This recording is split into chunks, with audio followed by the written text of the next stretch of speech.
नमस्कार, मैं हूं आपके साथ मयंक। देखिए, एक बार फिर ईरान के बॉर्डर से खबर आई है। अमेरिकी फाइटर जेट्स ईरान के बॉर्डर के बेहद करीब पहुंचे, लेकिन उन्होंने ईरान के एयर स्पेस में एंटर नहीं किया और वे ईरान के बॉर्डर के करीब आने के बाद वहां से वापस लौट गए। देखिए, एक हफ्ते में ये दूसरी बार ऐसा हुआ है जब अमेरिका के फाइटर जेट्स ईरान के बिल्कुल करीब आए, लेकिन एयर स्पेस में एंटर करने के पहले ही वो वापस लौट गए।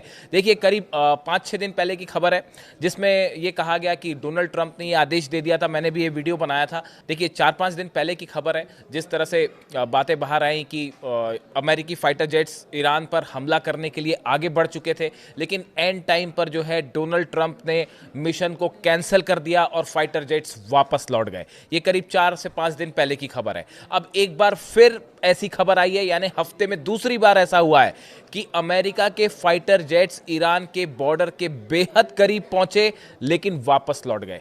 लेकिन इस बार कुछ ऐसा हुआ जो बेहद ही रोचक है और कई सोर्सेस ने यह खबर छाप भी रखी है। अब देखिए, इस बार जो बताया जाता है क्या हुआ। इस बार जो फाइटर जेट्स ईरान के बॉर्डर के करीब गए, एयर स्पेस के करीब गए, वो F-15 जेट्स थे। अमेरिका के F-15 जो फाइटर जेट्स हैं वो थे। ये ईरान के करीब उड़ते हैं, रात के समय ईरान के करीब उड़ते हैं, और इसी बीच उनमें से एक फाइटर जेट ईरान के सीमा के बेहद करीब जाके अपनी आइडेंटिटी रिवील करता है। देखिए, जो फाइटर जेट्स होते हैं वो उसके पायलट्स अपनी आइडेंटिटी रिवील कर सकते हैं। उसके कई तरीके होते हैं, इलेक्ट्रॉनिक तरीके से, विजुअल तरीके से, बिहेवियरल मेथड होती है। ये कोई टेक्निकल टर्म्स है। आप सरल शब्दों में अगर समझे तो अमेरिका का जो जेट ईरान के करीब पहुंचा F-15, उसने ये बताया कि मैं F-15 जेट हूं और मैं अमेरिका का F-15 हूं। जो पायलट था उसने अपनी आइडेंटिटी रिवील की। ये बड़ी यूनिक घटना थी। देखिए, इस समय ईरान के बॉर्डर्स पे इतना सब कुछ घटित हो रहा है। देखिए, खबरें भले हमारे पास देर से आती हों, रुक के आती हों, क्योंकि ईरान में इस समय इंटरनेट नहीं है और इस तरह की तमाम चीज़ें जो है, लेकिन मैं आपको बताऊं, ईरान के बॉर्डर पे अमेरिका और ईरान के बीच में ज़बरदस्त साइकोलॉजिकल वॉरफेयर चल रहा है। वो युद्ध शुरू ही हो चुका है। आप कहिए, जो साइकोलॉजिकल गेम होता है वो शुरू हो चुका है। अब देखिए, होता यह है, आधी रात को अमेरिका के फाइटर जेट्स ईरान की सीमा के करीब आए। उसमें से एक फाइटर जेट F-15 आगे बढ़ता है। उसका पायलट अपनी आइडेंटिफिकेशन रिवील करता है, यानी उसने IRGC को, ईरान की सेना को यह बताया कि मैं अमेरिका का F-15 फाइटर जेट हूं और F-15 हूं। यह भी उसने क्लियर किया। उसके बाद लेकिन वो एंटर नहीं करता है और वहां से वापस लौट जाता है। अब ये बेहद दिलचस्प घटना है कि ऐसा आखिर F-15 जेट ने ऐसा क्यों किया। उसके पायलट ने क्या मकसद था आखिर। बार बार एक हफ्ते में 5 दिन के अंदर ये दूसरा मौका है जब ईरान के एयर स्पेस के बेहद करीब अमेरिकन फाइटर जेट्स होने की खबरें मिली हैं। इसकी क्या वजह है। जब हमला नहीं किया गया तो अमेरिकी जेट्स बार बार करीब क्यों जा रहे हैं। आप खुद सोचिए कि ऐसा आखिर क्यों है। कभी ऐसा हुआ कि अमेरिका ने किसी मिशन पर भेजा हो अपने फाइटर जेट्स को, रास्ते से बुला लिया हो, या किसी दुश्मन जेट देश के करीब जो है, वो बिल्कुल ईरान जैसे देश के करीब जाने का मतलब क्या हो सकता है। लेकिन वो हमला नहीं किए, वापस लौट गए। इस बारे में मैंने कई सारे एक्सपर्ट से बात की कि आखिर ऐसा क्यों हो रहा है, क्यों इस बार, खासकर दूसरी बार। चलिए, पहली बार हमने मान लिया कि ट्रंप ने आदेश दे दिया था और हमला होने वाला था, लेकिन बीच में से मिशन को रोक दिया गया और जेट्स, F-35 जेट्स वापस लौट गए, मान ली इस बात को। लेकिन दूसरी बार ऐसा क्यों हुआ, और दूसरा जो फाइटर जेट है F-15, उसने अपनी आइडेंटिफिकेशन क्यों रिवील की। मैंने कई सारे एक्सपर्ट से बात की। कई लोगों का ये कहना है, कई एक्सपर्ट्स का ये मानना है कि अमेरिका के फाइटर जेट्स, अमेरिकन एयरफोर्स ये पता करना चाहती है क्या वाकई ईरान के पास S-400 सिस्टम डिप्लॉय हो चुका है या नहीं। क्या वाकई ईरान को चाइना ने अपना डिफेंस सिस्टम दे दिया है या नहीं। ये पहला ऑप्शन। देखिए, पहले 3 हम आपको कारण बताएंगे कि ऐसा क्यों हो रहा है कि अमेरिकी जेट्स बार बार ईरान के सीमा के करीब जा रहे हैं। पहली वजह जो मैं आपको बता रहा हूं, देखिए, बड़े सारे एक्सपर्ट का ये मानना है, जैसी खबरें आई अभी कि अमेरिका ने, रूस ने जो है अपना S-400 सिस्टम जो है वो ईरान को दे दिया है और ईरान ने अपनी सीमा पर S-400 तैनात भी कर दिया है। अभी खबर आई 16 जो है कार्गो प्लेन्स जो है चाइना के, वो पहुंचे हैं तेहरान, और इस तरह की अटकलें हैं कि ऐसी खबरें हैं इस तरह की कि चाइना ने जो है अपना मिसाइल डिफेंस सिस्टम जो है वो भी ईरान को दे दिया है। अब क्या ये सिस्टम्स वाकई पहुंच गए हैं और तैनात हो गए हैं? ये बड़ा खतरा लगता है अमेरिकन एयरफोर्स को, अमेरिकी जेट को। वो इस बात को जानना चाहते हैं, ये शायद इस बात का आकलन करना चाह रहे थे, या ये कोशिश थी उनकी एक प्रकार से ईरान को उकसाने की कि उनका फाइटर जेट करीब आए और क्या ईरान अपनी S-400 मिसाइल फायर करेगा। ये परखने के लिए शायद अमेरिका के F-15 जेट, एक पर्टिकुलर F-15 जेट जो है वो एयर स्पेस के बेहद करीब गया और उसने अपनी आइडेंटिटी जो है वो रिवील करी। शायद अमेरिकन फोर्सेस ये चाहती थी कि ईरान अगर अपनी सुरक्षा के लिए क्या S-400 की तरफ से कोई मिसाइल फायर करता है या नहीं करता है। लेकिन देखिए ईरान भी इस बात को लेकर बड़े ही नपीतुले और स्ट्रैटेजिक तरीके से जो है वो मूव कर रहा है। किन किन जगहों पर S-400 सिस्टम तैनात किए गए हैं कोई नहीं जानता, कहाँ पे क्या डिप्लॉयमेंट है, कहाँ पे कौन सी मिसाइल्स हैं, कौन सी एंटी एयरक्राफ्ट मिसाइल्स लगाई गई हैं, एयर डिफेंस सिस्टम कहाँ पर है, कहाँ पे बैलिस्टिक मिसाइल्स हैं। ये सब वो चीज़ें हैं जिसको लेकर एक बड़ा ही खुफिया तरीके से ईरान ने मिशन चलाया हुआ है। पिछली बार देखिए करीब 500 से ज़्यादा बताया जाता है कि मिसाइल लॉन्च पैड्स ऐसे थे जिस पर इजराइल ने हमला किया था ईरान के अलग अलग मिसाइल लॉन्च पैड्स पे। वो 500 लॉन्च पैड नए तैयार किए गए हैं और इतना ही नहीं, उनको नई जगहों पर मूव किया गया है ताकि मोसाद और CIA उनकी लोकेशन ना पता कर पाए, ताकि हमला करना मुश्किल हो जाए।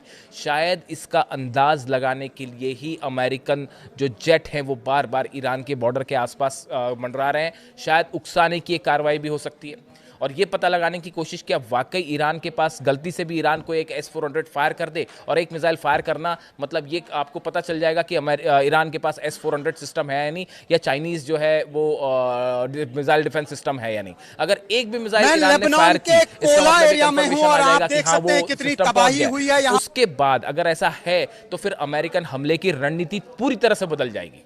तो देखिए पहली वजह मैंने आपको बताई।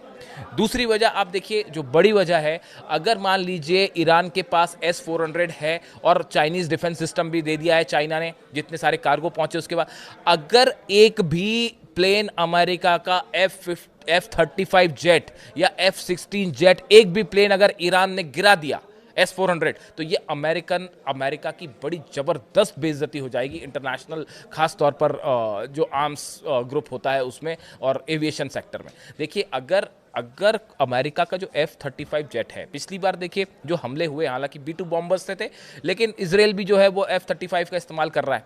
तो जो जेट्स पिछली बार इजराइल हमला कर रहा था, ईरान के पास एयर डिफेंस सिस्टम नहीं था। इसका नतीजा ये था कि इजराइल की जेट्स जो है बिना किसी रोक टोक के ईरान के अंदर जा रहे थे एयर स्पेस में और हमला करके लौट भी आ रहे थे। लेकिन इस बार जो है वो कहानी पलट चुकी है। इस बार जो है S-400 की भी खबरें हैं और चाइनीज डिफेंस सिस्टम की भी खबरें हैं। इस ऐसे हालात में अगर S-400 है तो S-400 बिल्कुल F-35 जेट को डाउन कर सकता है, इसमें कोई शक नहीं। और चाइनीज मिसाइल डिफेंस सिस्टम है वो भी F-35 को डाउन कर सकता है। इन सूरत हाल में अगर अमेरिका के F-35 ने हमला किया और एक भी अमेरिकन जेट डाउन हो गया, गिर गया, तो ये भारी बेइज्जती हो जाएगी अमेरिका की। अमेरिकन फोर्सेस शायद इसी बात का आकलन लगाने के लिए ये पता लगाने में जुटी है कि वाकई ईरान के पास S-400 पहुंच तो नहीं गया है। तीसरी बड़ी वजह जो इसकी मानी जा रही है कि क्या अमेरिकन जेट्स या अमेरिका ईरान को उकसाकर कोई एक ऐसा कदम उठाने के लिए उकसा रही है जो कि जिसका बहाना बनाकर ईरान पर हमला किया जा सके। मान लीजिए कोई जेट अमेरिका का करीब पहुंचता है ईरान के एयर स्पेस के, और गलती से भी ईरान ने अगर एक उसमें मिसाइल फायर कर दी, तो ये एक बहाना मिल सकता है अमेरिका को ईरान पर हमला करने का। देखिए इस समय अमेरिका के पास कोई ऐसा रीज़न नहीं, अगर प्रदर्शन हो रहे हैं वो ईरान का अंदरूनी मामला है, उसमें आप हस्तक्षेप कैसे कर सकते हैं। बात नंबर एक। बात नंबर दो, जहाँ तक न्यूक्लियर प्रोग्राम की बात है, वो एक ऐसा मुद्दा है जिसको लेकर बहस हो सकती है, यूनाइटेड नेशंस में मामला जा सकता है, सिक्योरिटी काउंसिल में उस पर विवाद हो सकता है, लेकिन उसको लेकर हमला करना, इसको किसी भी रूप में कोई अमेरिका के साथ नहीं है इस मुद्दे पे। यहाँ तक कि अरेबियन कंट्रीज भी साथ नहीं, उन्होंने भी साथ छोड़ दिया है, कोई नहीं चाहता कि ईरान पर हमला हो। ऐसी सूरत में अमेरिका के लिए हमला करना आसान नहीं है जब तक कोई एक बड़ी वजह ना मिल जाए।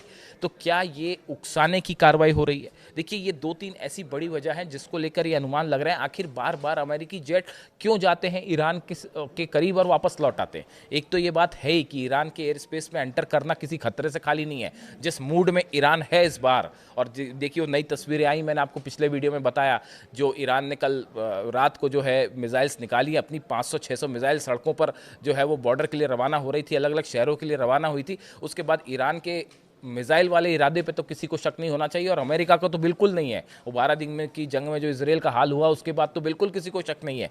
तो ऐसे सूरत में एक तो देखिए जो ओपन सोर्स इंटेलिजेंस है, मैं सोर्स भी आपको बता रहा हूँ, ओपन सोर्स इंटेलिजेंस के मुताबिक जो है अमेरिका ने जॉर्डन और मिडिल ईस्ट में बड़ी संख्या में अपने फाइटर जेट्स भेज दिए, बड़ी संख्या में अपने सोल्जर्स भेज दिए, रिफ्यूलिंग प्लेन्स भेज दिए गए, ग्लोब मास्टर्स भेज दिए गए, F-15 जेट्स, तो जॉर्डन में पता नहीं कितने जेट्स जो है वो लैंड कर चुके हैं। तो ये देखिए 6 KC-135 रिफ्यूलिंग जेट है, C-17 ग्लोब मास्टर है, इस तरह की तमाम चीज़ें पहुंच गई हैं। और अब जो नई खबर है, अमेरिका ने मिडिल ईस्ट में कई लोकेशंस पे अपना थर्ड सिस्टम जो है वो लगा दिया है। यानी इजराइल में जो थर्ड है उसको तो दे ही रखा है, थर्ड मतलब ईरान की मिसाइल्स को रोकने के लिए जो डिफेंस सिस्टम है वो लगा दिया है, ताकि ईरान की मिसाइलों से जो है वो अमेरिका के प्लेन्स को बचाया जा सके, या जहां से ऑपरेशन हो रहा है, अगर मान लीजिए जॉर्डन, कतर या फिर कुवैत, जहां से भी ऑपरेशन होता है वहां पे बचाने की कोशिश कैसे हो, अपने थर्ड सिस्टम्स लगा दिए। यानी देखिए अमेरिका जो है वो इस बार ईरान पर हमला करने में बेहद सोच समझ के आगे चलना चाहता है। देखिए एक चीज़ और जो है, 3 तरह की बातें की जा रही हैं जो इस समय खबरें हैं अमेरिका से, पेंटागन से, जो एक्सपर्ट्स बताते हैं, जो सोर्सेस अमेरिका के बताते हैं कि 3 तरह के ऑप्शन है डोनाल्ड ट्रंप के पास। पहला ऑप्शन ये है जो ट्रंप चाह रहे हैं कि ईरान पर निर्णायक कार्रवाई हो। निर्णायक कार्रवाई से क्या मतलब? ये मतलब कि उसका परमाणु प्रोग्राम एकदम बुरी तरह से रुक जाए, ईरान बुरी तरह से पराजित हो जाए और जो है वो खामेनी साहब की सत्ता परिवर्तित हो जाए।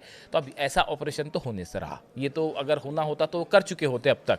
अमेरिका को वेनेजुएला कर सकते थे इसलिए कर दिया उन्होंने, ईरान अभी तक नहीं हुआ क्योंकि हो नहीं सकता। बड़ी सिंपल सी सरल सी बात है।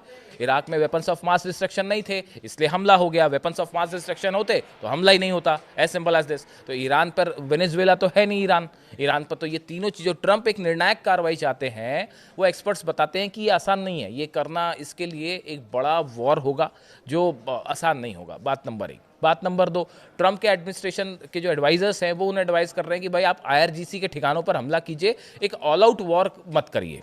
यानी वो खुद ही ये मान के चल रहे हैं कि आप जो एक बड़ा वॉर लेके चल रहे हैं वो संभव नहीं है क्योंकि ईरान को हराना मुश्किल है। तो आप क्या करिए, IRGC के ठिकानों पर हमला करिए। तो उसके में ईरान का ये कहना है कि आप एक हमला करिए, उसके बाद हम बताते हैं। हमने जो है वो पूरे आपके 8 बेस पे मिसाइल तान रखी है और वो 8 के 8 बेस तो जाएंगे ही जाएंगे। इसराइल में भी जो है वो तो ज़बरदस्त तबाही मचेगी और अब तो ICBM भी है। यानी इस हमले का नतीजा भी बड़ा भयंकर हो सकता है, इसलिए भी वॉर में देरी हो रही है। तीसरी जो और एक बड़ी अहम वजह मानी जा रही है कि अरेबियन कंट्रीज़ ने जो मना कर दिया अमेरिका को कि भाई आप जो है, हम नहीं चाहते कि आप हमारे एयर स्पेस का इस्तेमाल करें। इसके बाद बड़ा संकट खड़ा हो गया है अमेरिका के सामने कि भाई हमला करने के लिए आखिर हमला किया जाए तो किस एरिया से किया जाए। एयरक्राफ्ट कैरियर जो है अब्राहम लिंकन वो करीब करीब पहुंच चुका है उस लोकेशन पे कि जहां से हमला होना है मिडिल ईस्ट में। अब उसके बाद देखना है कि उसकी स्ट्रैटेजिक पोजीशन क्या होती है, इसको लेकर अभी कयास लगाए जा रहे हैं। ईरान के करीब पहुंच चुका है वो, लेकिन उसको वॉर करने के पहले उसकी स्ट्रैटेजिक लोकेशन तय होगी एक, और उसके सपोर्ट सिस्टम पहुंचेंगे, सबमरीन्स पहुंचेंगी, दूसरे जो सपोर्टिव वॉरशिप्स होते हैं वो पहुंचेंगे। तो उसमें अभी थोड़ा सा टाइम, कुछ घंटे और लगेंगे। मैं दिन की बात नहीं कर रहा हूँ, घंटे की बात कर रहा हूँ कि उसको रेडी करने के लिए कि हाँ अब एक्शन हो सकता है। तो ये सब it's a time taking process. यानी इसने एक बात तो ये साबित कर दी है कि इस बार अमेरिका फूक फूक के कदम रखना चाह रहा है ईरान के खिलाफ, कि एक गलत डिसीजन अमेरिका का और वो बड़ा ही उल्टा पड़ सकता है, ईरान करारा जवाब दे सकता है। इस बीच में ये जो घटनाएं हो रही हैं रोज, कि अमेरिका के फाइटर जेट करीब जाते हैं ईरान के और वापस लौट आते हैं, एक तो मिसाइलों का खौफ है ईरान की, और दूसरी तरफ ये भी पता नहीं है कि S-400 है या नहीं। S-400 तो पता चला फाइटर जेट्स ही डाउन हो जाए तो ये एक बड़ी भारी बेइज्जती हो जाएगी। इस सूरत हाल में जो एक्सपर्ट्स बताते हैं कि इस तरह की जो घटनाएं हो रही हैं, बार बार करीब जाना और वापस लौट आना, ये शायद एक साइकोलॉजिकल वॉरफेयर है जिसमें ईरान अमेरिका पर भारी पड़ता दिखाई दे रहा है। अब इससे जुड़ा जो भी अपडेट होगा आप तक पहुंचाएंगे। वीडियो कैसा लगा ज़रूर बताइए। Thank you so much.